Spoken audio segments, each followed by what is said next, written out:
नमस्कार मित्रांनो, BSEचा पसारा एवढा मोठा आहे ना, की एका व्हिडिओमध्ये तो काही संपणार नाही. त्यामुळे दुसरा व्हिडिओ करतो आहे BSEचा.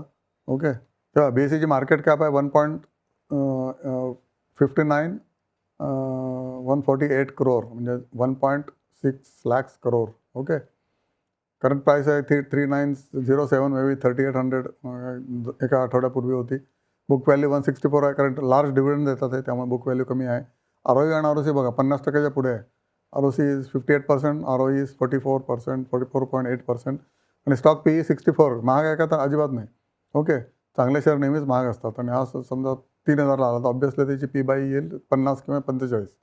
फेस व्हॅल्यू 2 आहे, कारण यांनी ऑलरेडी 2 रुपये शेअर केला 3-4 वर्षापूर्वी आणि तेव्हा बोनस पण दिला, right.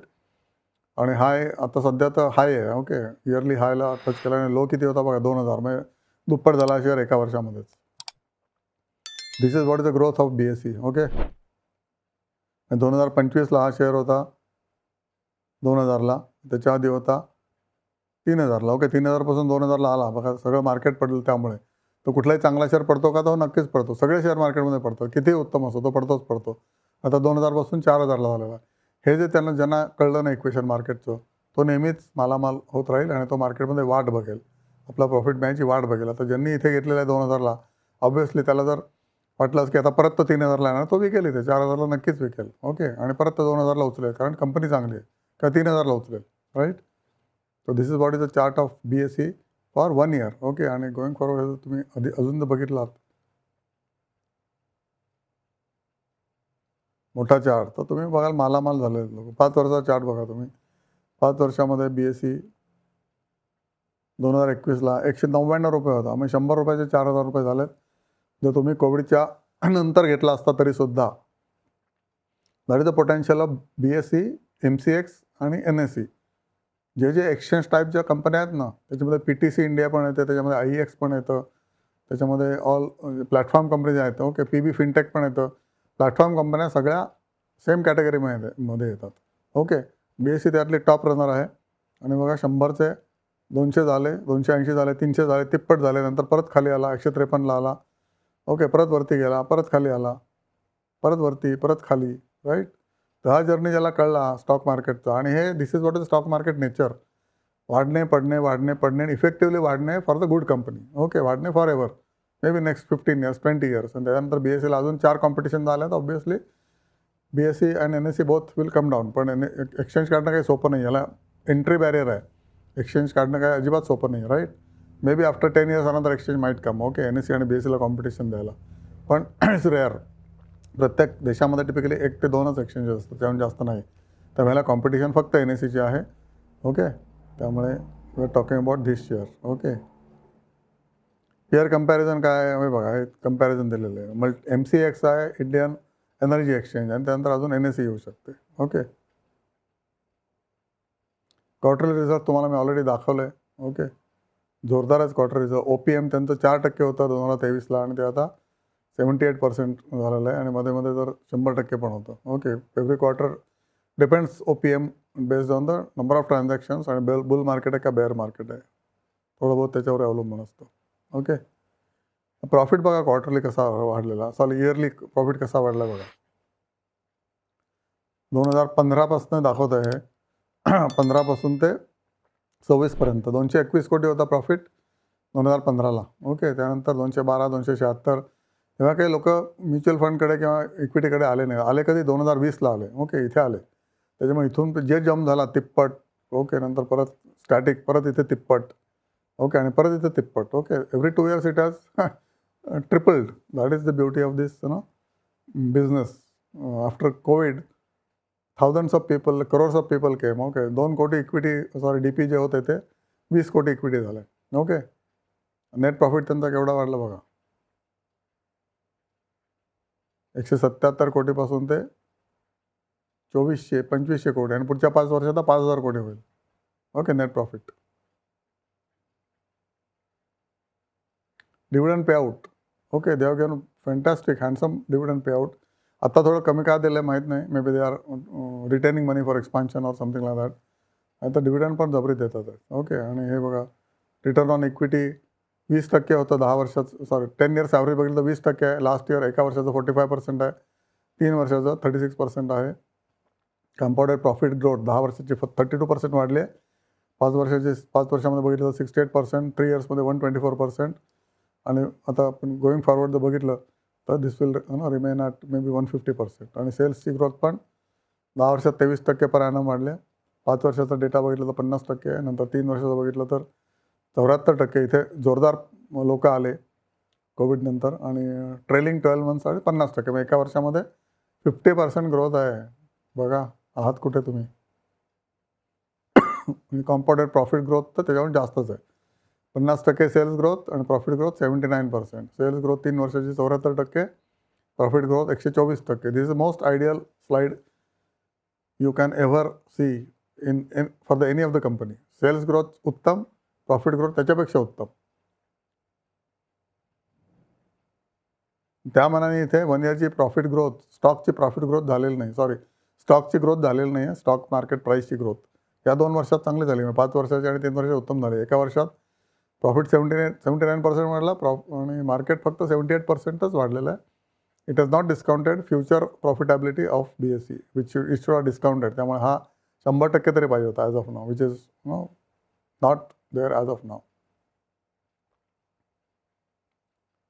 Balance sheet. Okay, balance शीटमध्ये इक्विटी कॅपिटल म्हणजे त्यांचं भांडवल. बॅलन्स शीटमध्ये काय बेसिकली भांडवल आणि त्यांचे ॲसेट्स काय काय आहेत, ॲसेट्स अँड लायबिलिटीज. तर बेसिकली आपण ॲसेट्स बघितलं तर इक्विटी 11 कोटीची 82 कोटी झाली. कारण या 2025मध्ये त्यांनी इथे तर त्यांनी बोनस दिला. ओके, एकाला 2 बोनस दिले आणि त्याच्यानंतर इथे म्हणजे स्प्लिट केला त्यांनी.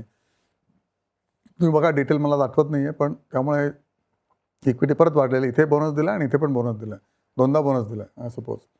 आणि रिझर्व्ह बघा 2600 कोटीवरनं रिझर्व्ह गंगाजळी 6591 आहे. म्हणजे रिटेन अर्निंग म्हणतात त्याला, रिझर्व्ह म्हणतात. ओके, ॲसेट्स पण असतात त्याच्यात आणि लिक्विडिटी म्हणजे लिक्विड पण असतं.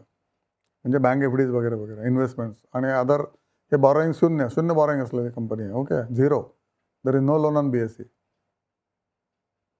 फिक्स्ड ॲसेट्समध्ये जास्त पैसा नाही आहे. 686 करोड आहे. बॉम्बे स्टॉक एक्सचेंजची बिल्डिंग आणि इतर कॉम्प्युटर्स वगैरे इतर ॲसेट्स बघितलं तर. ओके, नंतर इन्व्हेस्टमेंट जबरदस्त आहे. 4000 कोटीचे इन्व्हेस्टमेंट्स आहेत फ्रॉम 2000 कोटी. Okay, earlier 10 years back. आणि ऑब्वियसली अदर ॲसेट्स पण 8000 कोटी आहेत. टोटल बॅलन्स शीट साईज किती झाली बघा, तिप्पट झाली. 2.6 टाइम्स झाले. 5000 कोटीवरनं 13,000 कोटी झाले. तुमची स्वतःची पण बॅलन्स शीट तुम्ही काढा. तुमचे ॲसेट्स वाढले की नाही गेल्या 10 वर्षामध्ये, दुप्पट तरी झालेत की नाही. दुप्पट is only 7.5% per annum. Okay, which is equal to inflation.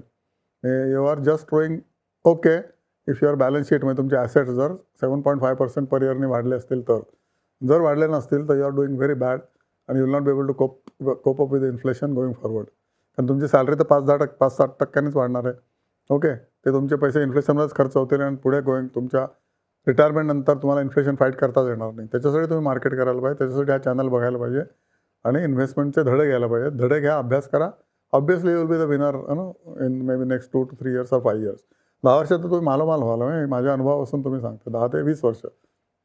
पण चांगले स्टॉक घ्यायचे, राईट एंट्री पॉईंटला घ्यायचे. ओके, आणि डिव्हिडंडवाले स्टॉक घ्यायचे. Dividend is show me the रोकडा. नुसता पेपर प्रॉफिट नसतो, ते वाटून टाकतात पैसे, कारण पैसे असतात. ओके, रिअल प्रॉफिट झालेला असतो जो बँकेत असतो. ओके, तुमच्या आमच्यासारखं नाही किंवा तुम्ही माझा प्रॉफिट होता पण आत्ता लॉस आहे. आत्ता बँकेमध्ये माझे पैसे नाहीत, कारण तेव्हा प्रॉफिट होता पोर्टफोलिओमध्ये, विकले नाहीत त्यामुळे आता लॉस दिसतो पोर्टफोलिओमध्ये, तेव्हा बँकेत पैसे नाहीत. तसं नाही, जेव्हा मार्केटवरती जातं तेव्हा तुम्ही विकायला पाहिजे. ओके, वाट बघायला पाहिजे 6-8 महिने आणि त्याच्यानंतर बँकेतले पैसे जे येतात प्रॉफिटचे ते परत घालायला पाहिजेत. असे ते पैसे रोटेट करायला पाहिजेत मारवाड्यासारखे. ओके, किंवा राजस्थानी माणसासारखे. तुम्ही जर पैसे रोटेट नाही केले तुम्हाला कधीच पैसे पुरणार नाहीत. ओके, छोट्या पैशावरून पासून मोठे पैसे कसे बनवायचे हे तुम्हाला हा चॅनल शिकवतो. मग त्यामुळे पैसे रोटेट करण्याचं तंत्र तुम्हाला शेअर्स विकल्यानंतरच कळतं. तर तो शेअर अजून 10 पटवरती जाईल, फाईन ना, पण 80% विका, 20% ठेवून द्या. म्हणून मी म्हणतो की 2 अकाउंट पाहिजेत. एक P&L अकाउंटसाठी की दरवर्षी तुम्हाला विकून जे काही तुम्हाला खर्च भागवायचा आहे इन्फ्लेशनसाठीचा किंवा इतर शौक, ओके, त्याच्यासाठी. आणि जो इन्व्हेस्टमेंट अकाउंट आहे त्याच्यापासून तुम्ही रिटायरमेंट मनी बनवायची. जे शेअर तुम्ही घेता ते तिथले विकायचेच नाहीत. ओके, कारण परत घेतले जात नाहीत शेअर. आता BSE तुम्ही आत्ता घेतला समजा 4000ला, तो गेला 8000 आणि तुम्ही विकले, उद्या तो 16000ला जाईल 20 वर्षानंतर, तर तुम्हाला तुमच्याकडे तो नसेलच कारण तुम्ही विकून टाकले. पेनलमध्ये विका पण इन्व्हेस्टमेंट अकाउंटमध्ये ठेवून द्यायचे. ओके, तो जाणार आहे फॉरएव्हर. गुड शेअर असणाऱ्यापैकी BSE हा एक शेअर आहे. ओके, त्याच्यानंतर कॅश फ्लोज. कॅश फ्लो म्हणजे किती कॅश यांच्या बँक अकाउंटमध्ये येते. ओके, तर बघा 3000 कोटी यावर्षी बँकेत कॅश आले यांच्या. गेल्या वर्षी 414 कोटी होती, त्याच्या आधी 3000 कोटी होते, परत 2600 कोटी. That is from operations. तुमच्या ऑपरेशन्समधून कॅश किती तुमच्या अकाउंटमध्ये राहते, that is what is a cash flow after expenses. Okay, मग तुम्ही काही सेव्हिंग करताय की नाही, that your saving is equal to cash in your bank account. तिथे जर कॅश शिल्लक नाही राहिली दरवर्षी आणि वाढती शिल्लक राहायला पाहिजे. तुमची सॅलरी जशी वाढते 7% किंवा 10%, त्याप्रमाणे तुमचा कॅश फ्लो दरवर्षीचा सेव्हिंगसुद्धा वाढायला पाहिजे. आणि ऑब्व्हियसली ते सेव्हिंग जर वाढलं मार्केटमधून निफ्टी 50मध्ये तरीसुद्धा ते 15% दरवर्षी वाढत राहील. तर तुमचा ऑपरेटिंग कॅश फ्लो उत्तम असला तर तुमची इन्व्हेस्टमेंट पण वाढतच जाणार. आणि ही बेसिकली कंपनी बघा, BSE is owned by FI and DIs. FIकडे 19% आहेत, जे 11% होते 2024ला. DI म्हणजे म्युच्युअल फंडमध्ये 25% आहेत, जे आधी 11% होते. म्हणजे त्यांनी त्यांचा शेअर दुप्पट केला दोघांनी, कारण ते wise people, right. So they have double their stake. तुम्ही सुद्धा घेऊ शकता याच्यामध्ये, and you can double over a period of time in market falls. यांनी सुद्धा कधी पण शेअर घेतलेले नाहीत, की जेव्हा पडतो तेव्हाच घेतलेले आहेत. तुम्ही सुद्धा त्यांच्यासारखे शहाणे व्हा. आणि म्हणून हा चॅनल बघा, की जेव्हा एंट्री पॉईंट राईट असतो तेव्हा शेअरमध्ये घुसायचं असतं, कधीही नाही. ओके. आणि पब्लिककडे 54% होते, ते आता 55% आहेत. आणि अदर्स म्हणजे typically maybe there are some other investors, maybe they are some special HNIs किंवा समबडी एल्स हू हॅज, किंवा maybe those are banks, they have made it zero. Maybe त्यांचा QIP वगैरे काहीतरी आला असेल, त्यामुळे या जून 25मध्ये त्यांनी ते विकून टाकले. 21% शून्य होऊन गेले आणि या लोकांनी घेतले. ओके. DIने घेतले. ओके. आणि पब्लिकने पण घेतले तेव्हा. या may be this was others, म्हणजे मे बी BSE स्वतःचे होते, काय मेंबर्स लोकांनी विकले की काय माहीत नाही. That will have to study. Okay. So this is what about BSE. Phenomenal stock आहे, फिनॉमिनल बिझनेस आहे, एव्हर ग्रोईंग बिझनेस आहे. इंडियन पॉप्युलेशन त्याच्यावर पैसे लावते आहे. ओके. आणि इंडियाची ग्रोथ स्टोरी मोदी साहेबांनी इंटॅक्ट ठेवलीच आहे, आणि ते वाढतच जाणार. जसं बंगाल जिंकलं तसं हे Bengal is a one state where big growth will happen in next 5 years. आणि त्याच्यामध्ये सगळ्या मार्केट ज्याच्या कंपन्या आहेत ना, बंगाल बेस, म्हणजे ITC, ओके, इमामी लिमिटेड, जवळजवळ 100-200 कंपन्या आहेत बंगालवाल्या. Tata steel, okay. बंगाल म्हणजे बेसिकली जमशेदपूर राऊंड, बिहार आणि बंगाल. प्रचंड प्रमाणात मारुतीला ह्याने पळवून लावलं, राईट. टाटा मोटरला पळवून लावलं ह्याने 5-10 वर्षापूर्वी. तीच आता टाटा मोटरला आरत्या ओवाळतील मोदी साहेब, किंवा अजून सगळे मोठे जे धंदे आहेत ना, इव्हन इन्क्लुडिंग फॉरेन इन्व्हेस्टर्स, तरी मोठाले प्लांट लावतील, डेटा सेंटर्स लावतील बंगालमध्ये. बघा तुम्हाला पडतंय का. आणि त्यामुळे BSEवर अजून ट्रान्झॅक्शन होणार, BSEवर अजून कंपन्यांचे प्रॉफिट वाढणार, आणि तुम्ही पण श्रीमंत होणार. ओके. असं तुम्हाला चॅनल आवडला असेल किंवा हा जो व्हिडिओ आवडला असेल तर फॉरवर्ड करा, लाईक करा, सबस्क्राईब करा चॅनलला, आणि सुखी राहा आणि पुण्य कमवा. मुख्य म्हणजे तुम्ही तर शेअर मार्केटमध्ये पैसे मिळवालच by looking at this videos, पण इतरांनाही पाठवा, त्यामुळे तुम्हाला पुण्य मिळेल. पण ज्यांना काहीच माहिती नाही शेअर मार्केटमधलं, त्या लोकांसाठी सगळ्यात सिंपल भाषेमध्ये ज्ञान देणे, ज्याच्यासाठी हा चॅनल उघडलेला आहे. ओके. God bless you.